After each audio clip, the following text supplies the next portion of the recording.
In this video, we'd like to show you how to use the Gripfast Ultraclip.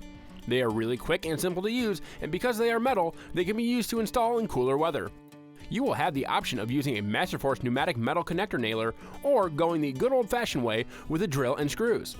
No matter which option you choose, you will start in the same place, by placing your clip on the joist with one clamp edge positioned within your deckboard groove. To use the pneumatic nailer, you'll want to start by attaching the adapter to the tip of the nailer. You can very easily attach your clips to the nailer adapter because it has a magnet to make sure that the clip will stay in place. Then, when using the Masterforce pneumatic metal connector nailer, you will be able to simply put the nailer into position and press the trigger. This will shoot a nail into your Ultraclip for a quick application. If you are going to use a drill, you can simply drill the proper screw into the clip on every joist to hold your boards in place. As a tip, you should not skip joists while fastening down your boards. There should be a clip on every joist to ensure that your boards are properly and securely fastened.